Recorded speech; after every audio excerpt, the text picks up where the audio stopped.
Ano nga ba ang nuno sa punso? Saan ba ito nakatira? Ano ang kaya nitong gawin at saan ito nagsimula? Bago ang lahat, ako nga pala si Pinoy Kwento. Kung gusto nyo ang ganitong mga kwento ay paki-like at subscribe lang para sa tuloy-tuloy na pag-a-upload ko ng ganitong kwento.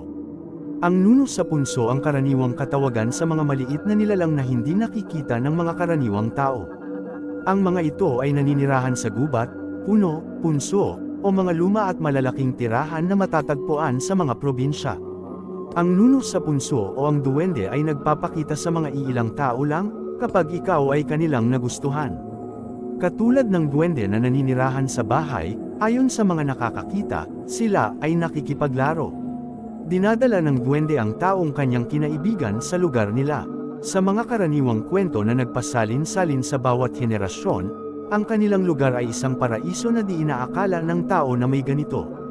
Puno ng ginto ang kanilang kaharian. Sila ay mahilig magkolekta ng mga iba't ibang bagay.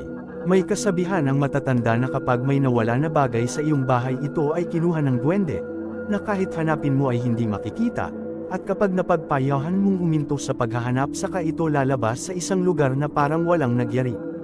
May mga duwende din na nagkakagusto sa tao. Karaniwan ay sa mga babae. Ito ay kanilang inaangkin ng hindi namamalayan.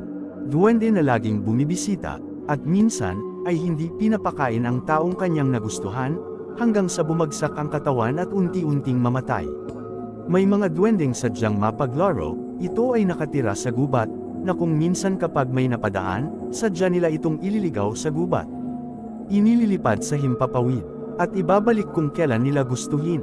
Sa mga gubat kapag ikaw ay may nakita, ayon sa kasabihan ng matatanda ay kailangang magpaalam kung dadaan o magsabi ng, tabi-tabi po, para hindi sila maistorbo at magalit. Kapag sila ay nasaktan, ito din ang kanyang ipaparamdam sa taong nanakit sa kanya. Katulad halimbawa kung sila ay iyong napilayan sa paa, ganun din ang mangyayari sa iyo. Kung sila ay tinamaan mo ng bato sa mukha, ikaw din ay magkakaroon ng mga pasa sa iyong mukha. Ibabalik nila at ipaparamdam sa iyo kung ano ang ginawa mo sa kanila. Mahilig din silang makipaglaro at magpakita sa mga bata.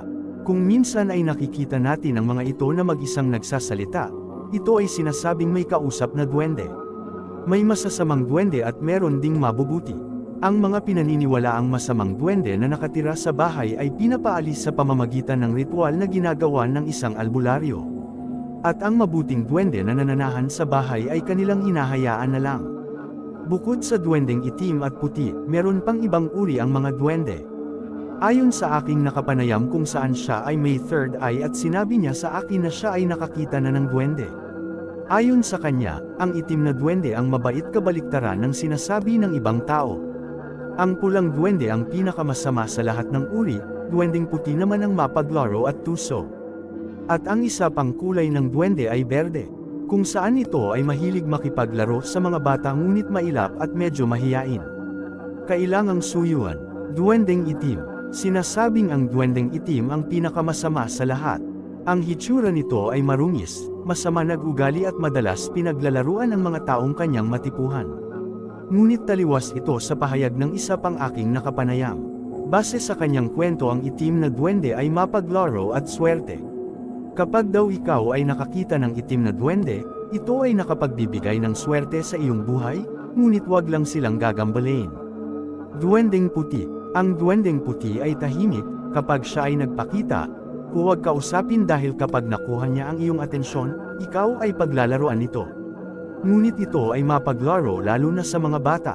Kailangang mahinahon sa pakikipag-usap sa kanya. Ito daw ay may kaalaman sa panggagamot sa mga nabarang.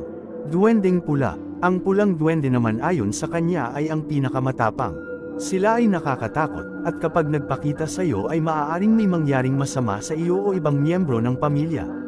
Huwag makipagkasundo sa duwendeng pula sapagkat ito daw ay tuso. Maaaring kapag ikaw ay nakipagsundo ay hindi niya tuparin ang inyong usapan.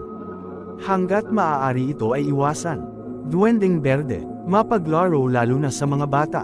Sinasabing ito ay swerte sa sugal. Ngunit huwag magtiwala dahil kung minsan ito ay pihikan. Ito ay mailap kapag tinawag upang kausapin, kaya kailangang suyuan. Gumamit ng bata kung ito ay tatawagan o kakausapin. Marami man ang uri ang mga duwende base sa kanilang kulay at ugali.